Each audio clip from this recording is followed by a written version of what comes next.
Sinué el egipcio. Mica Waltari. Libro tercero. La fiebre de Tebas. Parte 1. Una muchedumbre de nobles y plebeyos se agrupaba delante de las murallas de la Casa de Oro, e incluso la ribera prohibida estaba atestada de embarcaciones. Las barcas de los ricos, de madera y con remeros, y los modestos esquifes de los pobres, de cañas embreadas. Cuando nos vieron, un largo murmullo parecido al ruido lejano del agua recorrió la muchedumbre, y de boca en boca se esparció la noticia de que había llegado el trepanador real. Las gentes levantaron el brazo en signo de luto, y los gemidos y las lamentaciones nos precedieron hacia el palacio, porque todos sabían que ningún faraón había sobrevivido 3 días a una trepanación. De la puerta de los lirios nos llevaron a las estancias reales, y los altos dignatarios de la corte estaban a nuestro servicio y se inclinaban hasta el suelo a nuestro paso, porque llevábamos la muerte en nuestras manos.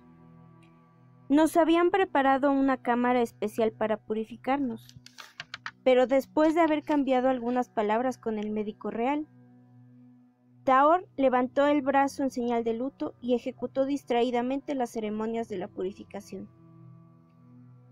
El fuego sagrado fue llevado detrás de nosotros y a través de las maravillosas estancias reales penetramos en el dormitorio. El gran faraón reposaba en su lecho bajo un alto baldaquino dorado. Los dioses formaban las columnas de su cama protegiéndolo y unos leones la soportaban.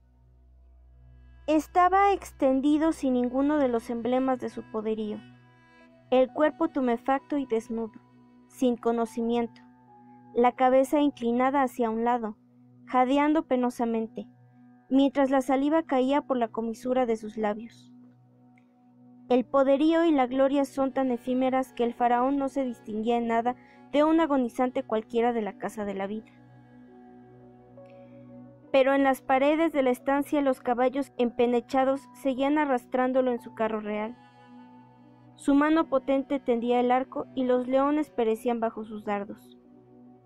El rojo, el oro y el azul brillaban sobre los muros y por el suelo nadaban los peces, los patos volaban con sus alas rápidas y los cañaverales se inclinaban bajo el viento. Hicimos una profunda reverencia delante del faraón moribundo y todos nos dimos cuenta de que todo el arte de Taor sería vano. Pero desde todos los tiempos el faraón ha sido trepanado durante sus últimos instantes, si no ha muerto de muerte natural, y esta vez había que seguir el rito. Yo abrí la caja de ébano, purifiqué de nuevo los instrumentos al fuego y tendí a Taor su cuchillo de sílex. El médico del rey había afeitado ya el cráneo, de manera que Taor ordenó al hombre hemostático que se sentase en la cama y pusiese la cabeza del faraón sobre sus rodillas. En aquel momento, la gran esposa real, Tii, se acercó a la cama y dijo: «¡No!». Hasta entonces había permanecido junto a la pared, con los brazos levantados en señal de luto, inmóvil como una estatua. Detrás de ella se veía al joven heredero del trono y a su hermana Baquetamón, pero yo no había osado todavía levantar los ojos hacia ellos. Ahora, gracias a la confusión, los reconocí por sus retratos en los templos. El heredero tenía mi edad, pero era más alto que yo. Mantenía erguida su cabeza de barbilla prominente y los ojos cerrados. Sus miembros tenían una debilidad enfermiza, sus párpados y sus mejillas temblaban. La princesa Baquetamón tenía unos rasgos nobles y unos grandes ojos ovalados. Su boca y sus mejillas estaban pintadas de rojo. Iba vestida con lino real, de manera que sus miembros se transparentaban como los de las diosas. Pero más imponente todavía era la esposa real, Tii, pese a ser pequeña y corpulenta. Su tez era oscura y sus pómulos pronunciados. Se decía que había sido una vulgar mujer del pueblo y que tenía sangre negra, pero no puedo afirmarlo. Lo único que sé es que, a pesar de que en las inscripciones no se indicasen los títulos de sus padres, tenía unos ojos inteligentes, vivos y penetrantes, y todo su porte era majestuoso. Cuando levantó la mano y miró al esclavo hemostático, Este no fue más que polvo ante sus grandes pies de un pardo subido. Yo la comprendí, porque el hombre no era más que un vulgar boyero y no sabía leer ni escribir. Tenía la nuca bombada, los brazos colgantes, la boca bestialmente abierta y una expresión estúpida. No tenía mérito alguno ni talento, pero poseía el don de parar la sangre con su sola presencia, y por esto se le había arrancado a su arado para llevarlo al servicio del templo. A pesar de todas las purificaciones, despedía sin cesar un olor a estiércol y era incapaz de decir de dónde le venía su virtud. No era un arte ni siquiera el ejercicio de su voluntad.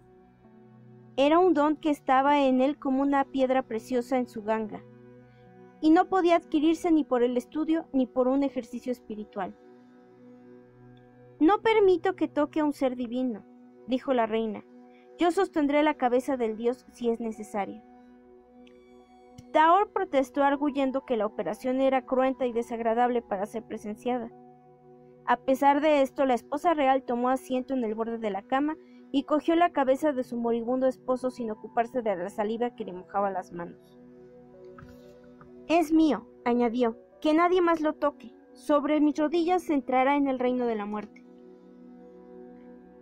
El dios subirá en la barca del sol, su padre, y llegará directamente al país de los bienaventurados», dijo Ptaor, cortando con su cuchillo de sílex el cuero cabelludo. «Descendió del sol y a él volverá, y su nombre será celebrado por todos los pueblos de eternidad en eternidad. En nombre de Set y de todos los diablos, ¿qué hace, pues, nuestro hemostático?». Su propósito era hablar para distraer la atención de la esposa real, como hace un médico con su paciente cuando le hace daño. La última frase, dicha a media voz, se dirigía al hombre que estaba apoyado contra la puerta. La expresión medio dormida, al ver la sangre correr sobre las rodillas de la reina, que palideció estremeciéndose. El hombre tuvo un sobresalto. Estaba, quizá, pensando en sus bueyes y en sus canales de irrigación, pero de repente se acordó de su cometido. Se acercó y miró al faraón con los brazos levantados. La sangre dejó en el acto de manar y pude lavar y limpiar la cabeza. «Perdona, señora», dijo Ptaor, tomando el taladro. «Hacia el sol, derecho hacia su padre en una barca dorada y que Amón lo bendiga». Mientras hablaba, iba hundiendo el taladro en el hueso con rápidos y precisos ademanes. Entonces el heredero abrió los ojos, avanzó un paso y dijo con el temblor en el rostro: «No es Amón, sino Re Eracti quien le bendecirá, y Atón es su manifestación». Yo levanté la mano respetuosamente, pese a que no supiese de quién hablaba, porque ¿quién puede vanagloriarse de conocer los 1000 dioses de Egipto? Sobre todo un sacerdote de Amón, que bastante trabajo tiene con las santas Tríadas y Eneadas. «Sí, Atón», murmuró Ptaor plácidamente. «¿Por qué no, Atón? He tenido un descuido». Volvió a coger el cuchillo de sílex y un martillo de mango de ébano y a golpecitos separó el hueso. Es verdad, había olvidado que en su divina sabiduría elevó un templo a Atón. Fue poco después del nacimiento del príncipe. ¿No es cierto, bella Ti? Bien, un momento todavía. Dirigió una mirada inquieta al príncipe que, de pie al lado de la cama, cerraba los puños y sollozaba. En el fondo, una gota de vino afirmaría mi mano y no le haría ningún daño al príncipe tampoco. Para esta ocasión valdría la pena romper el precinto de una ánfora real. Yo le tendí las pinzas y sacó el trozo de hueso, de manera que la cabeza osciló sobre las rodillas de la reina. «Un poco de luz», sinué. Ptaor suspiró, porque lo peor había pasado. Yo suspiré también instintivamente, y el mismo sentimiento de alivio pareció extenderse a sí mismo sobre el rostro del faraón desvanecido, porque movió los miembros, la respiración se calmó y cayó en una inconsciencia más profunda. Bajo la luz, Ptaor examinó un instante el real cerebro cuya materia era de un bello color gris y palpitaba. Dijo Ptaor, con aire distraído. «Lo hecho, hecho. Atón es quien debe hacer ahora el resto, porque es cosa de los dioses y no de los hombres». Ligera y cautelosamente puso de nuevo en su sitio el trozo de hueso, tapó la grieta con una pomada y volvió a poner la piel en su sitio. Después curó la herida. La real esposa colocó la cabeza sobre la almohada de madera ricamente tallada y miró a Ptaor. La sangre se había secado sobre sus rodillas, pero le era indiferente. Ptaor cruzó una mirada impávida con ella sin inclinarse y en voz baja dijo: «Vivirá hasta el nacimiento del día si su Dios lo permite». Levantó los brazos en signo de luto y yo hice como él. Después limpié los instrumentos a la llama y los metí en la caja de ébano. «Tu regalo será importante», dijo la gran reina, que con un ademán de su mano nos autorizó a retirarnos.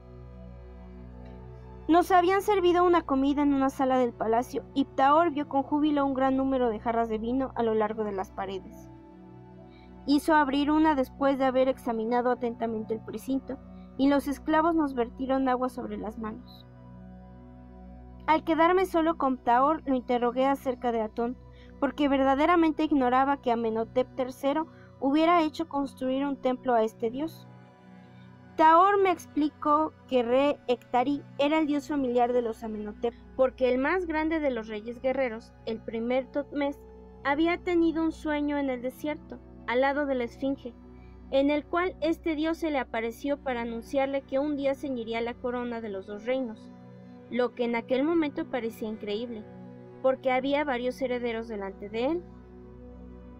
Durante los días de su loca juventud, Ptaor había visto personalmente entre las patas de la Esfinge el templo elevado en memoria del sueño de Thutmés y la tablilla donde se daba cuenta de la aparición.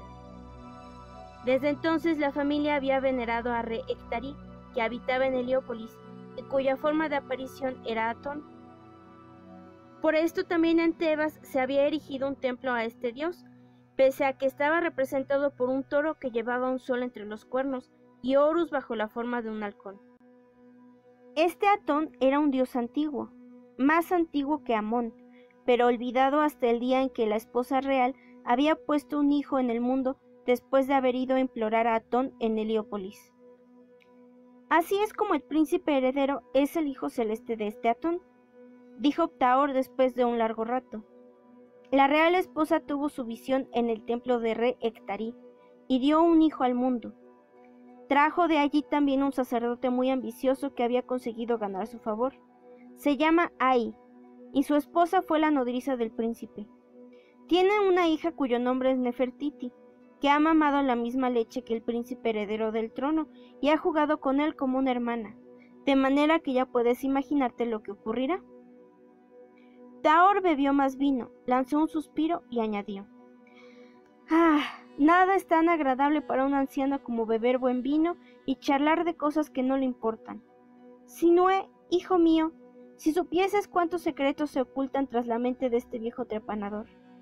Encontrarías incluso secretos reales. Mucha gente se pregunta por qué los niños no nacen nunca vivos en el gineceo del palacio, porque es contrario a todas las leyes de la medicina.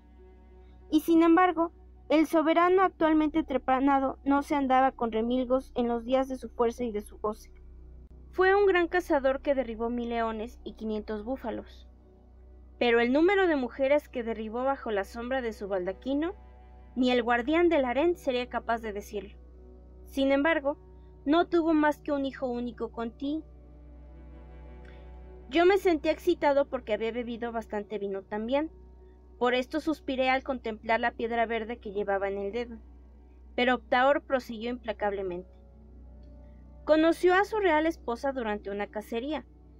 Dicen que era hija de un pajarero de los cañaverales del Nilo, pero el rey la crió a su lado a causa de su pureza y honró de esta forma a sus indignos padres, cuyas tumbas llenó de regios presentes. Ti no tenía nada que objetar a las licencias de su esposo, con tal de que las odaliscas del harén no pusiesen al mundo más que hijas.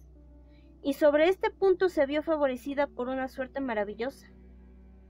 Pero si el hombre que reposa allá sostenía el látigo y el cetro, era la real esposa quien dirigía la mano y el brazo. Cuando por razones políticas el rey se desposó con la hija del rey de Mitanni para evitar para siempre más las guerras con el país de los ríos que corren hacia arriba, Ti consiguió hacerle creer que la princesa tenía una pezuña de cabra en el sitio al que se le dirige el miembro del hombre, y que apestaba a macho cabrío, según se decía, y finalmente esta princesa acabó loca. Taor me dirigió una mirada y añadió precipitadamente: Sinué, no des nunca crédito a estos rumores, porque han sido inventados por gentes malevolentes, y todo el mundo sabe la dulzura y la prudencia de la real esposa, así como su inteligencia en rodearse de hombres capaces. Es cierto. Y Taor añadió: Condúceme, Sinué, hijo mío, porque soy ya viejo y mis piernas son débiles. Lo llevé afuera. La noche había cerrado y al este el resplandor de las luces de Tebas teñía el cielo de un color rojo. Yo había bebido vino y sentía en mis venas de nuevo la pasión y la fiebre de Tebas, mientras las flores embalsamaban el aire y las estrellas fulguraban sobre mi cabeza. Taor, tengo sed de amor cuando el reflejo de las luces de Tebas tiñe de rojo el cielo nocturno. El amor no existe. El hombre está triste si no tiene una mujer con quien acostarse, pero cuando se ha acostado con una mujer, está todavía más triste que antes. Así es y así será siempre. ¿Por qué? Ni aun los dioses lo saben. No me hables de amor o te partiré el cráneo. Lo haré gratuitamente y sin la menor retribución, porque así te evitaré un buen número de contrariedades. Entonces consideré oportuno hacer el oficio de esclavo. Lo cogí en mis brazos y lo llevé a la habitación que nos estaba destinada. Era tan pequeño y tan viejo que pude llevarlo sin jadear. En cuanto estuvo en su cama se quedó dormido después de haber buscado en vano una copa a su lado. Lo cubrí cuidadosamente, porque la noche era fresca, y regresé a los parterres de flores, porque era joven y la juventud no necesita sueño la noche en que se muere un rey. Las voces de la gente congregada para toda la noche al pie de las murallas del palacio llegaban a mí como el susurro de los lejanos cañaverales traído por el viento. Fin de la parte 1.